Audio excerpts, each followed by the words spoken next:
All right, guys, we are back. Gonna be going into some Q&A with you guys, and sorting the Reddit thread by top.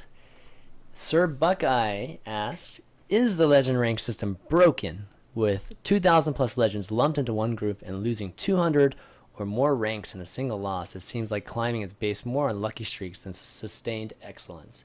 Does it need fix? Wait, does it need to be fixed, or if so, how would you fix it?" And we kind of touched on this a little bit when we were talking about, just your climb admirable and that sort of thing. But does something need to be fixed right now? I think transparency is really the only issue. Yeah. Like if you're at rank 2000, it's because you're losing enough to be at rank 2000. Like it's not like someone's winning 90% of the time and then they lose a game and lose 550 ranks just for no reason. The reason you lose so many ranks is because you're trading 50-50 back and forth. So sort of when you're seeing win a game, lose a game, win a game, lose a game, you're almost seeing inconsistency because in theory you're winning more, you'll see random streaks. Like you'll see yourself win a bunch of Yeah. games in a row. Like I don't think there's anything wrong with their elo system. I think there's just something wrong with the fact that you can't see how it functions. And what it probably means also, guys, is that there's 200 people like really close to your point total right now. So that's why Right. when you win, you jump to you jump 200, and when you lose, you drop 200 sometimes, or 100, or whatever it is, right? That's exactly what it is. Yeah. So there's a ton of people there. Trump, opinions on if something's broken here? Well, it's not something's broken as much as it is the transparency thing. I didn't chime in when I said whether or not I think there should be more. I'm someone personally who doesn't mind too much, and I think that it's okay to some extent I understand hiding it because it hides away information which clutters up stuff. But I would like mildly support them putting it in. That said, we've talked about how you need to roughly go 70% to win. What's kind of random about it is based off of a matchmaking ranking system. So you can technically climb if you are, say, rank 16 and you have a 50% win rate if all you're doing is playing against ranks 1 through 15 of Legend. But the downside is that never happens. You're usually playing against people who are lower, and then you'll just lose. Like, against people who are lower, you need to win about 70%. Mm-hmm. And that's pretty tough. So that's just how it works. Okay. All right, moving on to the next question. You, James, asks, out of the next Rammus cards we have seen so far, which do you believe is the most balanced, overpowered, or underpowered? So let me show everybody at least the cards that we're talking about here. And Trump, I'll let you start off with this one. Which one do you think is overpowered, if there is one? Here, let me link you guys the a good link so that you guys can see it too. Going off of memory, I don't think any of them are overpowered. I think that the one that's most balanced is uh generally they generally all seem on par. Like these cards generally work off a mana to stat system where each they balance it Mm-hmm. based on like, oh, okay, it's got Yeah. 3 attack and 3 power. It's gonna be 3 mana, and then you add a bonus onto them, or then it just adjusts. Like there's nothing too uh, disgusting about any of them or too weak. Um, most balanced How on about the underpowered? Anything? underpowered. I mean, I could sort of see a use for nearly any card. Maybe like then I'm looking at dancing swords like, huh, would that fit in this tempo rogue deck? This super rushy. It's like when we first saw it, it's 3 mana 4/4 with a drawback, but maybe that's good enough in these super rushy decks. Yeah, for Maybe sure. it's even really good. I don't even know. Underpowered. I want to say duplicate, but it's one of those cards which could end up being really good based depending on what everything else is. Mm-hmm. Okay. Admirable, same thing. Overpowered, balanced, underpowered. Two cards really stick out to me. The first one is the Nerubian Egg, and this card is sort of something that Reels got me started on. He was like, this card is great. In aggro decks, you're going to see people using this card a lot, and the 4/4 Death Rattle is extremely important. And I was very skeptical at first, but the more I kept thinking about it, I was like, you know what? Abusive Sergeanting the Nerubian Egg is actually really good. Yeah. Or even Sun Fearing it up, or using Dark Iron Dwarf, or even something like Power Overwhelming. It just turns into a 4/4 when you're done with it. It's sort of in the vein of Shield Bearer, where it's like you need a minion to buff. And that was why Shield Bearer was in the deck. You just needed something that would stick to the board that you could use your buffs on. And the Nerubian Egg is filling that spot perfectly. And then on the other side, of course, is Poison Seeds. It's pretty much the closest thing we've seen to Tinkmaster so far. And I think that Poison Seeds is a really harsh card to use, but in the right kind of circumstances, I feel like it can just be dauntingly powerful. And then in some circumstances, you're like, why did I drop Poison Seeds? But the ability to destroy minions and replace them with 2/2s, I think, is nothing to scoff at. Like, if your opponent just plays Ragnaros on an empty board, you're like, oh, well, thank goodness I have this Poison Seeds. Or the crazy dream where he has Molten Giant, Taunted, and just a ton of giants, and you just turn them all into 2/2s. Right. I think that card has the most potential to swing a game in your favor. So Yeah. I don't really know if broken is the right word, but I think that in terms of getting value from cards, that is definitely really high on my list, as well as Nerubian Egg. In terms of broken, I don't think any of these cards are broken. I think they're all pretty good. Yeah. And as far as underpowered, AKA the worst card. yeah, I mean, it's probably just Shade of Naxxramas or Undertaker. They just don't really do anything. Okay. The neutral cards. Okay, yeah, when you're something. Just like Shade of Naxxramas is an epic. And it's like 3 mana 2/2. That's true. I just don't see this card doing anything. It is stealth though, so it could build up to a. I guess at what point would it actually be worth the 3-card play at 4/4? My issue 4/4, with it is that, like, when you play it turn 5, like, it's just never doing it. Like, if you don't land it turn 2 or turn 3, it's just not going anywhere. That's true. So it's definitely a card you have to wait for the value. So yes. Pretty tough. Yeah, I think I'd agree with all those sentiments too.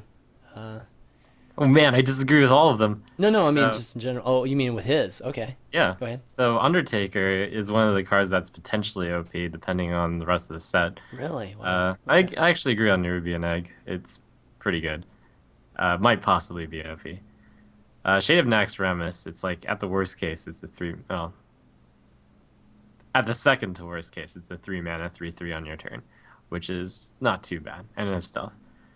Poison Seeds, I actually thought, could be considered one of the weaker cards in this set, just because it's really good against specific circumstances, but against other circumstances, it's just so situational, and you'll never want to play it. You've never played against aggro, that's for sure. Yeah. Yeah, I don't think it's by any means like a super strong card in terms of, like, you're going to see this as a 2 of in every single Druid deck, but when you look at all these other cards, I feel like they all filled like a niche really well. But Poison Seeds is like a really big swing card, and I think swing cards are the ones that oftentimes are the ones that you can consider overpowered. Stuff like Gadgetzan Auctioneer. That card is on face value, it's pretty terrible. Mm-hmm. But like, as soon as it gets rolling, it's like, oh my gosh, why is there a Gadgetzan Auctioneer on the board? And when Poison Seeds is sort of in the same vein, it's like, well, it's sitting in your hand and your opponent doesn't have big minions out, it doesn't do anything. But again, what you were talking about, if your opponent's like, you put your opponent at 10 and they're like Molten Giant, Taunt, and you're like, well, kill them all. It's like, no, I wanted my Molten Giants. Well, let's compare Poison Seeds to Tinkmaster, because I think that's the most relevant comparison that we've had in the game to date. Back when Tinkmaster was, what it used to be, with a specific target being a 1/1 or 5/5 random roll, right? What's the difference there, Trump? Because obviously you don't have a minion to throw down to, and it's one more mana to actually play it, but it functions the same, and Tinkmaster was in every single Druid deck. Yeah, a big part of the Tinkmaster is that you would want to save it for their Cairn. And the unfortunate thing about Poison Seeds is that doesn't work against Cairn. You actually destroy it instead of transforming it. Oh, good point. That's true. Let's see. Tinkmaster kind of had a place against aggro even, because at the worst case it was a 3 mana 2/2. You sometimes hit their Doomguard with it. Yeah. The Poison Seeds against, say, Zoo, it's really, really tough to find a position to play it, and then they have still a bunch of stuff. Let's see. But this is the lovely thing about a new set.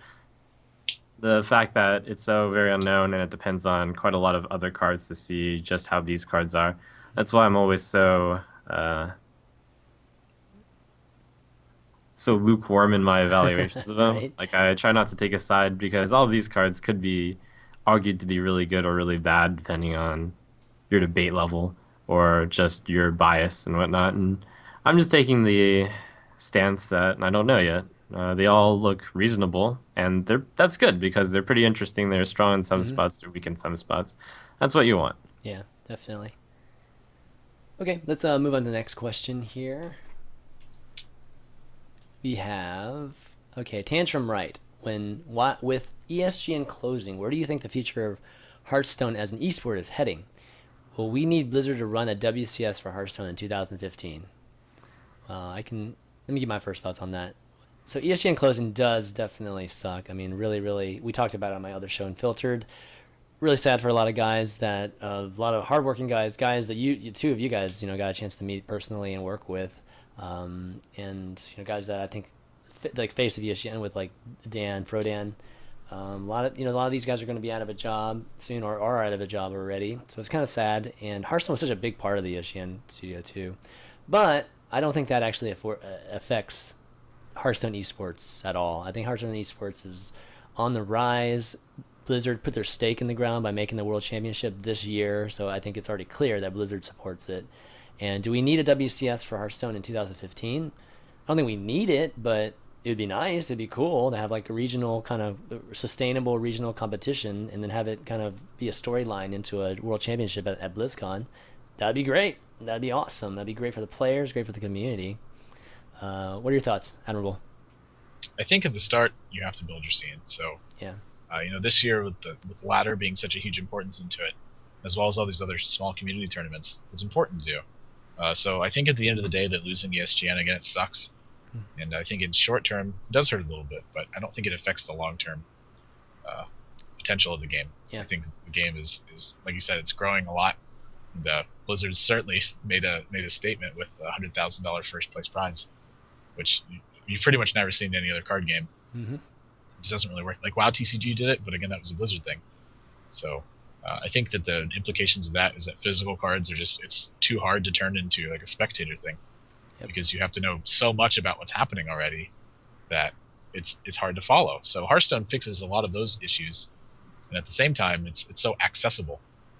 It's like I don't want to play physical cards because I have to lug my collection around. I have to sort it. I have to keep good condition on my cards.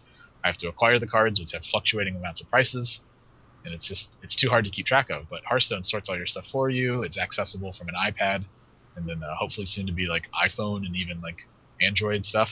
It fixes everything. So ESGN closing, I think, hurts it a little bit short term, of course. Like you said, it sucks. A lot of people are out of a job, and some people who are even great people to work with. Frodan specifically, you mentioned. Rory was a great guy to work with too. I want to mention that. Mm-hmm. So, short term hurts. Long term, I think, absolutely no effect. Hearthstone is very healthy and growing. Trump, thoughts? I want to focus more on the positive than the negative, I guess. I was thinking about some harsh words that I'd like to say, but other than that, like, I'll give an example. Reynad recently ran a Lord of the Arena tournament. Not that much budget. You just have a guy editing the videos. You invite 8 guys. You put it on a reasonable prize pool, and look at how many viewers that drew. I forget the numbers. It was like almost 70,000. 70,000. And I think that's the most that a Hearthstone tournament even had.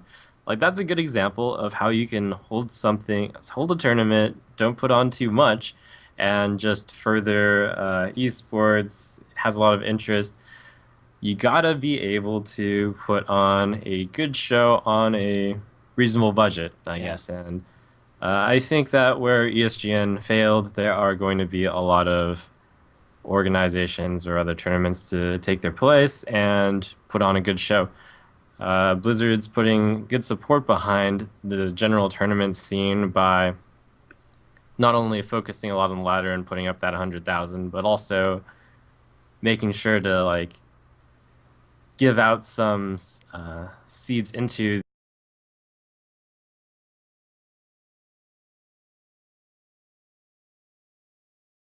And also, even I'll add on to that, even promotion, because me being main organizer for Deck Wars, the season one finals, I can tell you that they do a lot of help there too. So they're doing a lot of support more than some of you guys you can even see sometimes. And yeah, reiterate too with Trump, and even with the Lord of the Arena kind of being the pinnacle of I guess the viewership that we've seen from these type of events. We did have Tavern Takeover that got like 40 plus K concurrence 2 weeks before that. Like Deck Wars Season 1 finals got 35 plus, right? And so we had consecutive weekends, like just with amazing Hearthstone events. So definitely, that is a good sign for Hearthstone, organizing tournaments, and lots more we'll see in the near future, I'm sure. Good stuff. All right, Napo13 asks, what do you hope Blizzard will do for card releases in the future? More Nax-like smaller expansions, or new large expansions which introduce a huge new set of cards? If they did the latter, would they have to add multiple pack types, expert packs, and new expansion packs? I don't know. What do you guys think? Trump, get your opinion first. All right. So, as someone who's played quite a few different card games in the past, I can see two ways to do it. One is just to throw everything into the general pack, and then as you add new expansions, your pack just opens to possibly have those cards as well. I was thinking about that. I don't think that's a better system, just having a new pack where you can only get that new expansion set. Like, we're talking about a hypothetical new expansion set past the Max Rammus set. And I think that would be better, where you just have two different types of packs then. But I wouldn't mind too much if they just added it into the usual packs.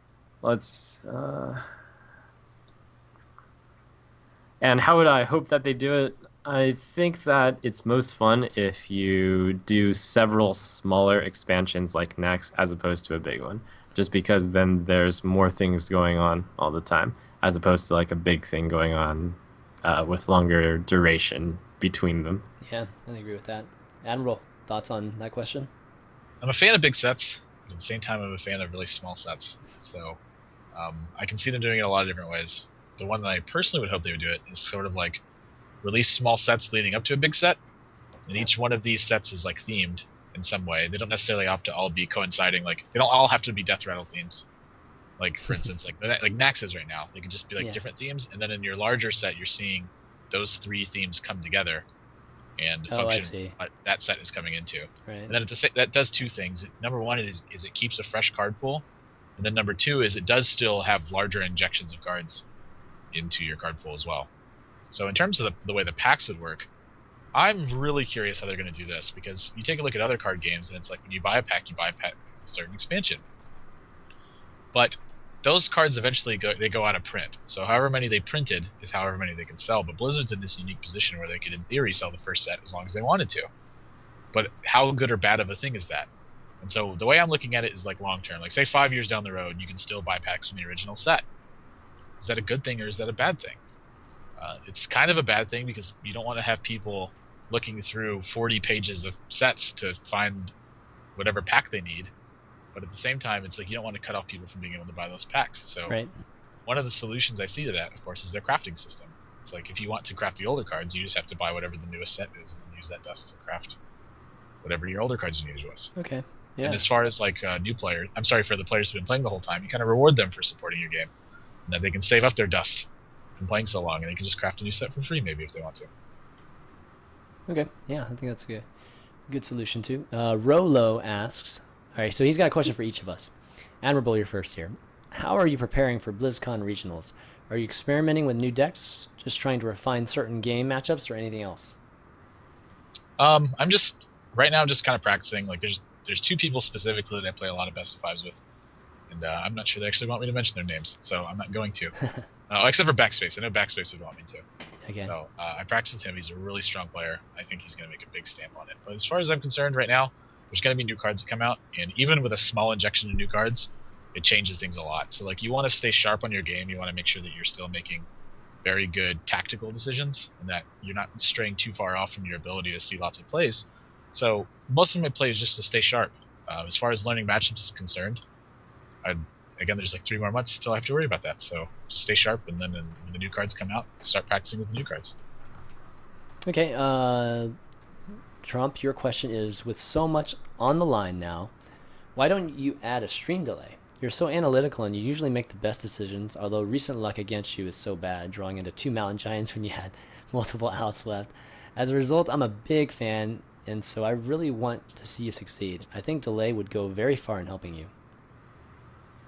That's something that a lot of streamers struggle with, whether or not to put on a minute delay, a 5 minute delay, or just leave it as is. I've chosen to leave it as is because there's a lot of benefit to being able to interact with the audience a bit without that minute or 5 minute delay. The stakes, I argue, aren't that high while I'm over at like rank 5 in ladder climbing. But suppose I were to get to near the rank 16 legend, then maybe I would consider putting on a minute or 5 minute delay on the stream. Or also in tournaments I participate in when I am like before the round of 50 or whatever, like there's round of 512, round of 216 or something like that. I don't care too much about the first 4 matches, like streaming it live, since it's not too much is at stake. So basically, you make a balance of how much do you care that you're going to have this weakness of having someone be able to look at your stream, and then you balance it with just the value provided by not having a delay, Yeah. by being able to interact, by being able to see what's going on more. It's a tough call to make, and I've chosen to lean on the side of accepting a possible weakness in the system in terms of making the stream a bit higher quality by having it live. Mm-hmm. I sort of want to touch on that as well. I don't think that ghosting or stream sniping happens nearly as much as people like to say it does. Yeah.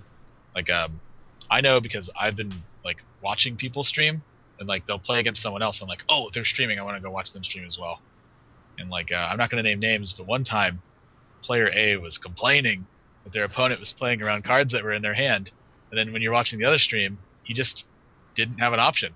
He was just playing whatever his biggest and best card was every single turn.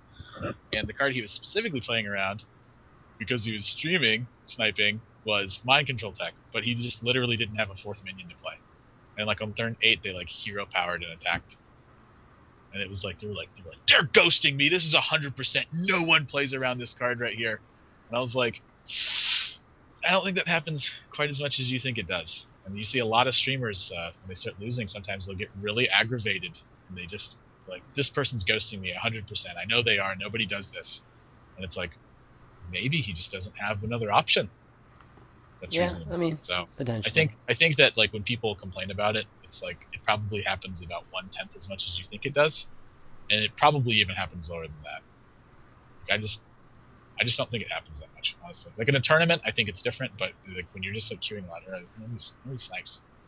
Well, I mean, I think like Trump was saying, like when you get closer to the 16, there's more on the line too. So it's kind of like a tournament situation. I think people would be tempted to take a look at it. But it's a challenge. It's a challenge for the streamers because that's what they do for a living, guys. You know, they stream, so you have to take into account that part of it too. So definitely respect Trump for at least making the most viewable experience for you guys for doing that over even just trying to get to top 16 in the most efficient manner. So kudos to him for that. So the question for me is, whatever happened to Liquid Value? Is it now disbanded? So Liquid Value still exists, guys. It has not disbanded. It's just not your traditional teams. Nowadays in Hearthstone right now, you're seeing real teams that are supported, sponsored by an organization. Where when Liquid Value started, Doggy House even started, it was more of a practice group that kind of were is a group that we labeled a team. I guess is more so that, and Liquid Value continues to be that. It's still the same group of guys.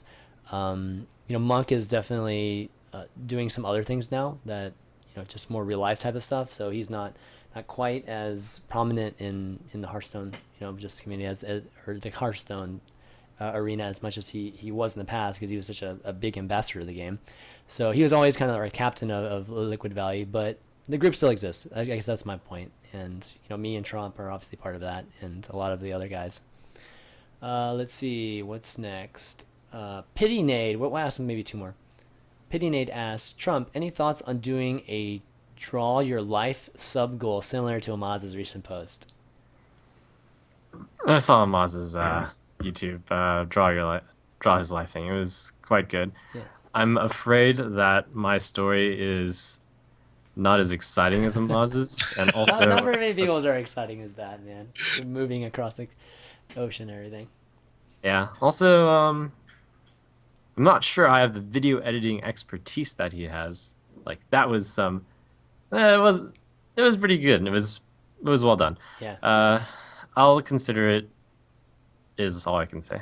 Okay.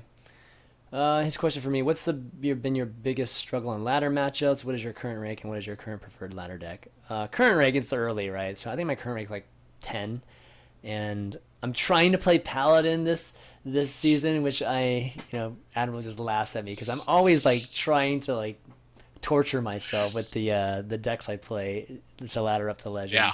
But like last season, I played Shaman, and actually Admirable was watching me. I ran into the gatekeeper like 6 times. I 5 times, 6 times when Admirable was watching me, and I just finally gave in and just freaking played like 2 or 3 games of Miracle and just finally got Legend and then played something else. Miracle worked out for you. Yeah. Yeah. This guy was helping me play Miracle the entire time, guys. No, but my biggest struggle right now with the Paladin deck, because I'm trying to build a mid-range Paladin deck, has been Zoo. Just figuring out the Zoo Miracle Rogue just formula, trying to figure it out with Paladin, which is really, really difficult. So still going to be at it, still going to do it because I want to do it. I was really, really feeling for Zelia's struggle through this last season to get to Legend with Paladin, so I kind of wanted to try it out. And but last season, guys, I got up to rank 130 last season with but couldn't get top 100. I kind of want to get top 100 one of these seasons, so I'm going to try this season again. Yeah. One more question here. Let's see.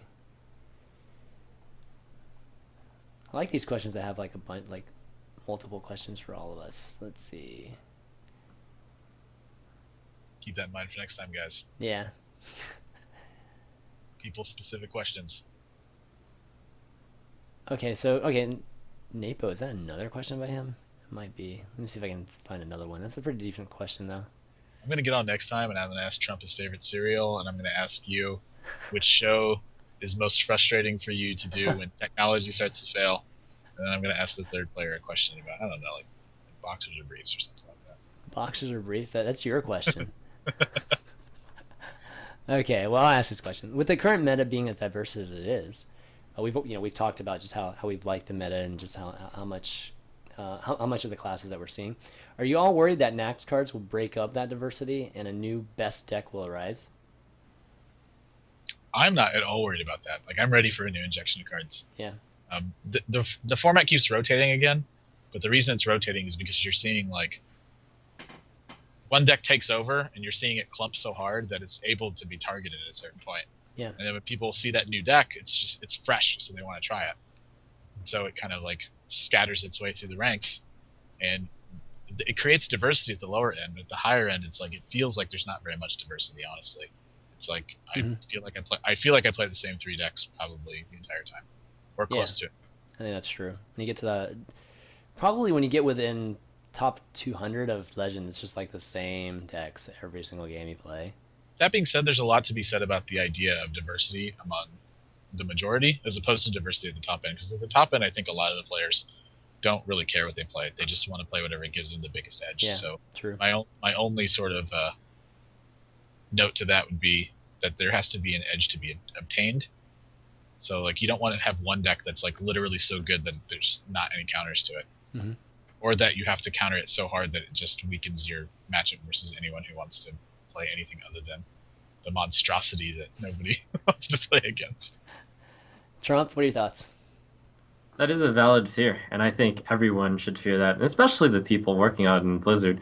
If it turns out there's a deck which is just so powerful that it takes up most of the metagame, and that the rest of the metagame is everyone trying to beat that deck, then that's not good. So that's the big tough part about designing new cards, and you never know what ingenuity that the players will come up with in order to abuse that. Like, I'm not sure if they saw Miracle Rogue coming, for example, where you do 24 damage off of no board and then you draw like 6 cards on turn 5. That's something that would be very difficult to see, and the tools for it were available at the release of the set. I don't believe anything got buffed or nerfed so that that was made possible, but didn't get figured out for a few months. Hmm. So uh, when I first saw the game of Hearthstone, I was like, oh yeah, this is obvious. You just play the most efficient minions. Maybe there's some cool combos, and then it took a while for this Miracle Rogue deck to come about. So I'm sure that one wasn't too obvious, and I'm sure the first versions of it were really bad, but now it's really good. Uh, but the good news is this is a online format, and they can change cards that are troublesome. So that's good. Yeah, So yeah, it's a fear to watch out for. Hopefully they do it right. that's something I do like about the digital platform is that they can afford to take more risks with cards. Yeah, exactly. Because if a card ends up not working out very well, you can just change it a little bit. And that doesn't mean that they can just like print broken cards and then when people buy the broken cards, they change it back. What it means is that you can make cards like Gadgetzan Auctioneer. Like Gadgetzan Auctioneer is obviously, from a design perspective, it's a really scary card. You're like, anytime something says, whenever you do X, draw a card, it's like those cards are scary to make. And one of the things that's so scary about it is that every time you design a new set, you have to keep in mind we can't make too cheap, good utility spells, or otherwise it's too powerful. Gadgetzan Auctioneer. So sort of like really early in beta, you had Adrenaline Rush, which was 1 mana draw card, and the combo was draw 2 cards. So that was like that deck. I remember just being absolutely absurd. It was so easy to draw your whole deck. So like, yeah, this card just can't exist. Drawing too many cards, I think, is a problem. And the reason I think it's a problem, it's like one of the few problems I think that there's actually a design thing is because player B doesn't have a good response to it. So unless they make a card that like can punish card draws really hard, I foresee cards like Gadgetzan Auctioneer not quite making the cut in terms of being able to actually design them. But I think a lesson learned from Gadgetzan Auctioneer at a very small price, in my opinion. But again, sort of what Trump was touching on, it's not a matter of this is what makes design so hard. Is like a lot of people believe Gadgetzan Auctioneer should be fixed, but how do you fix it? You don't want to just go overboard and make it useless, but you don't want to under-nerf it and have it still be the same problem. So, a slight adjustment can be a big hammer to that card. So you have to be really careful and really delicate with how you handle that. How much of a problem is Gadgetzan outside of Miracle? Outside of Miracle, the only problem I see with it is, again, the potential design space. Like, it's really hard to print more Druid cards that cost 0 mana but that have a lot of utility because of the possibility that Gadgetzan Auctioneer sort of does the same thing. It unlocks these monstrous potentials. Right. So I think that while it's fun to have cards like that for a while, that long term it hurts your potential because there's so many wonderful cards you can make that you can't make when cards like that exist. Yeah, that's fair. All right, guys. Well, I think that's going to be it for the questions. Thanks for all of you guys for submitting questions. Wish we could get to more. And if we didn't get to your questions this week, please come back next week and submit them again, and I'll be sure to try to get to them. But Admirable, great having you on. It's your first time on Value Town, and obviously we've gotten a chance to do a lot of things together recently. So really, really fun having you on and just getting a chance to get your insight in a lot of these things. I'm happy to be here. Any shout-outs, thank yous you want to do? Big shout-out, of course, to all the people that have been having me on the cast. So, Deck Wars is really fun. Tavern Takeover. Perhaps some future big news coming up. And you guys can follow me at ThatsAdmirable on Twitter and on Facebook, and my stream is ThatsAdmirable as well. And right now, I don't have a team, so if anyone knows of a team that's looking for a great player, maybe ThatsAdmirable is pretty good. Crazy, man. I mean, he's already qualified for the regionals, guys. So yeah, it's anyone can do that, though. Yeah, anyone can do that. Yeah, right. I guess anyone can do that, but it's still pretty hard. Trump, want to do some shout-outs, thank yous? Yeah, shout out to Crippy for getting married. Crippy got married? Yeah, that's oh wow. Kriparian is going out to and shout out to Kriparian for being such a good friend to fly over to Hawaii for his long-lived partner in crime and gaming. That's a really good love story, better than Twilight. It is. It definitely is. Those of you who don't know Crippy, he's, like Trump said, longtime friend of Kriparian's, and yeah, they endeavored on this career of streaming and playing games. I kind of jumped in together, not even being super popular at the time. So really cool guy. I got a chance to meet him at BlizzCon too. He's a really, really great guy, and he actually is a decent or a pretty good Magic caster, a Magic the Gathering caster. So I don't know if he does it a lot, but I remember just one of Crip streams that Crippy was streaming for, and he was actually pretty good. But congrats to him, man. That's really, really cool. It's in Hawaii too. Nice wedding, man. Yep. For those not in the know, Kriparian's got a video about it on his YouTube, and there's two different people since a lot of people are like new school in Hearthstone, like Right. Crippy, Kriparian. Yep. Good stuff. All right, I'll round things out by thanking you guys again, Admirable, for coming on, being our guest, Trump for doing this with me each and every week, buddy. Like, means a lot to me. I appreciate it, and you're awesome. And you can find the VODs for this on YouTube, youtube.com/ChanManV. Part 1's already uploading. I'll get part 2 up right after this. Deck Wars, guys, the VODs will be up after that. I need to get the actual VODs from Machinima first, and then I can upload it. It'll be today, though, so look out there. Lots of Hearthstone videos coming up today. And then follow this channel, guys, if you've enjoyed this show. Subscribe to if you want to support Valley Town and just any of the shows that I do. And quick update on Pro Corner, which I was supposed to do Monday. Couldn't do it because you can tell my voice is still a little bit kind of weird. But I was not in a good shape to do that, and I want to really kick things off right, so we're going to do it next Monday. Kick things off with Amaz, and I'm really excited about that. It's going to be all about just kind of coaching and that sort of thing, and I hope to have these two guys on the show too at some point. It would be great and awesome. Look for that. That's going to be at 1:30 p.m. Eastern. Same just here on my channel, and that's going to be it. Yeah, definitely some more news coming up that I'll let you know about in the near future, probably via Twitter or a vlog or something like that. You can follow us on Twitter at ChanManV, at TrumpSC, and at ThatsAdmirable. And that's going to be it, guys, for Valley Town. So for Admirable, Trump, ChanManV, we'll see you next week. Later.